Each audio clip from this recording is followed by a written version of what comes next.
வணக்கம். டாக்டர் சிவத்திருச்சி அசோக், மாநில தலைவர், இந்து மக்கள் கட்சி, தெய்வீக. இப்போ தமிழ்நாட்டில் இந்தியா முழுவதும் ஒரு விஷயம் தெளிவாக ஓடிக்கிட்டு இருக்குது. என்னன்னா எஸ்ஐஆர். இந்த எஸ்ஐஆர்ன்றது சிறப்பு வாக்காளர் பட்டியல் சிறப்பு திருத்தம். கடந்த 10 ஆண்டுகளுக்கு முன்பாகவே இது செய்திருக்க வேண்டியது. ஆனால் நாம் அதை செய்யலை. ஏன்னா தேர்தல் கமிஷன் அதை செய்யலை. சின்ன சின்ன திருத்தங்களை வருஷா வருஷம் செய்துக்கிட்டு இருந்தது மாநில தேர்தல் ஆணையம். ஆனால் அந்த சூழ்நிலையில் கிட்டத்தட்ட நாடு முழுவதும் பல கோடிக்கணக்கான பேர்கள், இறந்து போனவர்கள், நீக்கப்பட வேண்டியவர்கள், இதெல்லாம் வாக்காளர் பட்டியலில் நீக்காமே இருந்துச்சு. ஆனால் இந்த சூழ்நிலையில் இப்போ தேர்தல் கமிஷன் அடுத்த தேர்தல் வருகிற பட்சத்தில் இது தேவைன்னு முடிவெடுத்து முதல்ல வட மாநிலங்களில் பீகார் போன்ற மாநிலங்களில் ரெடி ஆயிடுச்சு.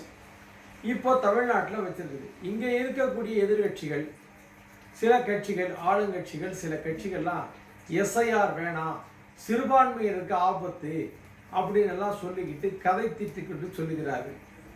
இதை இந்து மக்கள் கட்சி தெய்வீக பேரவை வன்மையாக கண்டிக்கிறது. ஏன்னா ஒரு திருத்தம் இத்தனை ஆண்டு காலம் புழக்கத்தில் இருந்த திருத்தம் செய்யப்பட வேண்டிய வாக்காளர் பட்டியல். ஏன்னா மக்கள் தொகை கணக்கெடுப்பே ஒரு முறையாக எடுக்கலை, இத்தனை வருஷமா நம்ம எடுத்துக்கிட்டு இருக்கல. ஆனால் அதை இப்போ வாக்காளர் பட்டியலில் இருந்தால் தான் எவ்வளோ பேர் 18 வயசுக்கான 18 வயசு முடிஞ்சவங்க, ரெண்டாவது எத்தனை பேர் இறந்திருக்கிறார்கள். இப்போ இப்படியே ஒருத்தவர் திருத்தங்கள் இந்த திருத்தங்கள் செய்யாமல் விட்டுட்டோம்னா செத்து போனவங்க கூட அப்படியே இருப்பான். அப்போ மக்கள் பட்டியல் மட்டும் கூடிக்கிட்டே போகும். இந்த நிலைமை மாற வேண்டும். உண்மையான வாக்காளர்கள் யார் என்று தெரிய வேண்டும், வாக்காளர் பட்டியல் வேண்டும் என்ற காரணத்திற்காக தலைமை தேர்தல் ஆணையமானது இதை முடிவெடுத்து இதை செஞ்சிட்டு இருக்கிறாங்க. இதுக்கு இன்றைய சூழ்நிலையில திமுக உட்பட அதனுடைய கூட்டணி கட்சிகள் என்ன சொல்லுது? இது ஓட்டு திருட்டை ஊக்குவிக்கும், சிறுபான்மையோரை அழிக்குது, இதெல்லாம் இது அப்படின்னு சொல்லிக்கிட்டு இன்னைக்கு சுப்ரீம் கோர்ட்டுக்கு போயிட்டு இருக்கிறாங்க. இதே திமுக சென்ற தேர்தலுக்கு முந்தைய தேர்தலில் இது அதிமுக அரசுக்கு எதிர்ப்பாக சிறப்பு வாக்காளர் பட்டியல் திருத்தம் தேவைன்னு சென்னை உயர் நீதிமன்றத்திலே ரிட் மனு போட்ட கதை நமக்கெல்லாம் தெரியும். ஆனால் மாமியா உடைச்சா பொன் குடம், மருமக உடைச்சா மண் குடம்ன்ற மாதிரி மாறி, அதாவது மாமியா உடைச்சா மண் குடம், மருமக உடைச்சா பொன் குடம். இவங்க செஞ்சா அது நியாயம், மற்றவங்க செஞ்சா தவறுன்ற போல மக்களை திசை திருப்பி கொண்டிருக்கிறது. மக்களே, இவர்களுடைய இந்த கூற்றை நம்ப வேண்டாம். ஏன்னா முறையான திருத்தங்கள் இருந்தால்தான் அடுத்த கட்ட வாக்காளர்கள் யாருன்னு நாம தெரிய வேண்டியிருக்கும். அச்சா, இன்னைக்கு அதே மாதிரி இதை சொல்லிக்கிட்டு இருக்கிற இந்த திமுக அரசு தமிழகத்துல அவங்களுடைய கட்சிக்காரர் கூடவே விட்டு அவங்களுக்கு வேண்டியப்பட்ட இதை செய்யணும். கேட்டா வாக்சோரின்றாங்க. யார் ஓட்சோரின்னு சொல்றாங்க. என்ன ஓட்சோரி? இதை நீங்க செஞ்சீங்க. இத்தனை காலம் இந்த ஓட்சோரின்ற வார்த்தையை தமிழகத்துல பரப்பிட்டு திமுக தான், வேற எந்த கட்சியும் கிடையாது. கள்ள ஓட்டு போடுறது எப்படி, எந்த மாதிரி எல்லாம் நம்ம திருட்டு ஓட்டு போடலாம் அப்படின்னு சொல்றதும், இவி மிஷின்ல ஃப்ராடுத்தனம் பண்றது, இதையெல்லாம் கற்றுக் கொடுத்தது திமுக அந்த கூட்டணி கட்சிகள் தான். இன்னைக்கு அவங்க பிஜேபி அரசுக்கு எதிராகவும் பிரதமர் நரேந்திர மோடி அரசுக்கு எதிராக இந்த கதையை சொல்லிக் கொண்டிருக்கிறார்கள். இதை இந்த இந்து மக்கள் கட்சி தெய்வீக பேரை வன்மையாக கண்டிக்கிறது. இந்த எஸ்ஐஆர் திருத்த பட்டியல் கண்டிப்பாக தேவை. இன்னைக்கு ஒரு பக்கம் மம்தா பானர்ஜி மேற்கு வங்காளத்தில் இருக்கக்கூடிய காலகாலமாக இருக்கக்கூடிய வங்காள தேசிகளை விரட்டுகிறார்கள். நான் வங்காளம் போங்க, வங்காளத்துக்கு போங்க, யார் வேணான்றாங்க?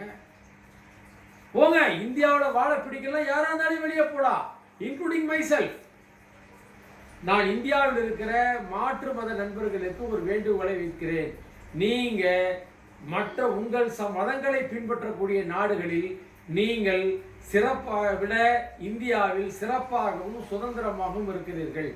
உங்களுடைய சாரியத் சட்ட நடைமுறை வேணும்னு கேட்குறீங்க, இன்னும் இந்த மாதிரி எல்லாம் வேணும்னு கேட்குறீங்க. அப்படி உங்களுக்கு வேண்டும்னா நீங்க போய் உங்களுடைய சரியா சட்டமுறை நடைமுறை இருக்கிற நாடுகள் இருந்து பாருங்க.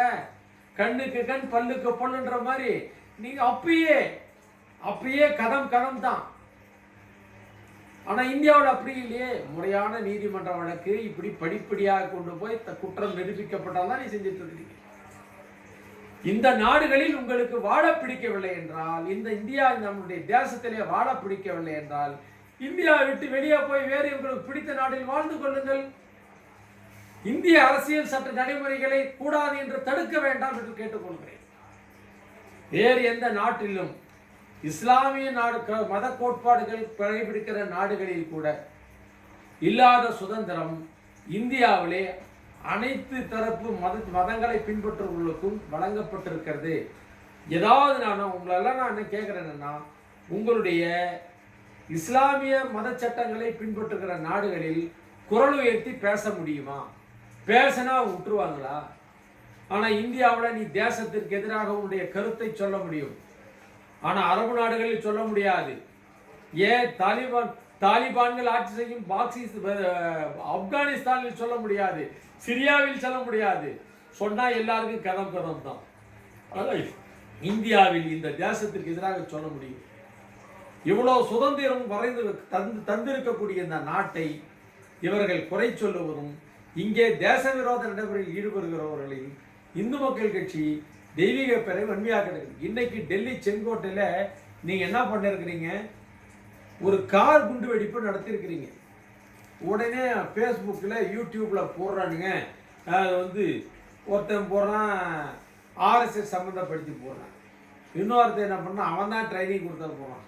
இந்த கார் குண்டு வெடிப்பு, சிலிண்டர் குண்டு வெடிப்பு, டிஃபன் பாக்ஸ் குண்டு வெடிப்பு, இதையெல்லாம் தமிழகத்தில் அறிமுகப்படுத்தியது, ஏன் இந்தியாவிற்கு அறிமுகப்படுத்தியது இஸ்லாமியர்கள் தான், வேற யாரும் கிடையாது.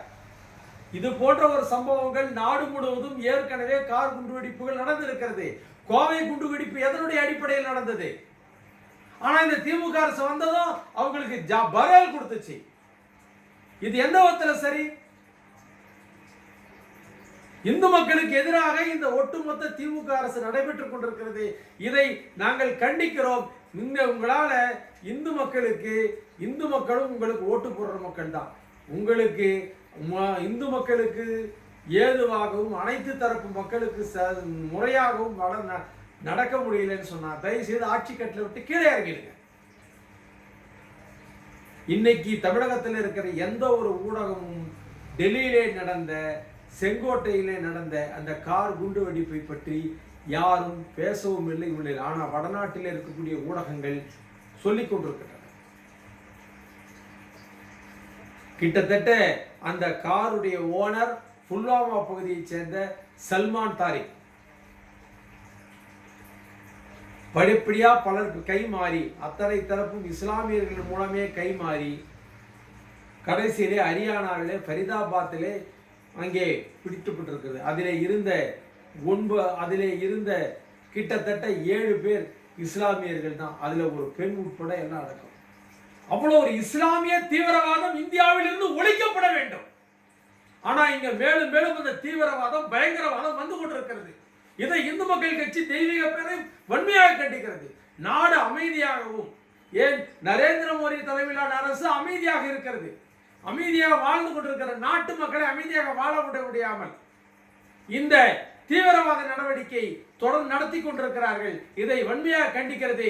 இதற்கு உடந்தையாக இருக்கிற எதிர்கட்சி தலைவராக இருக்கிற ராகுல் காந்தியை உடனடியாக கைது செய்ய வேண்டும். அவர் தான் அமெரிக்காவோட டீப் ஸ்டேட்டோட பேசிக்கிட்டு அவர் நாட்டுக்கு தேச விரோத கருத்துக்களை பரப்பிவிட்டார். அவர் ஹைட்ரஜன் குண்டாரு.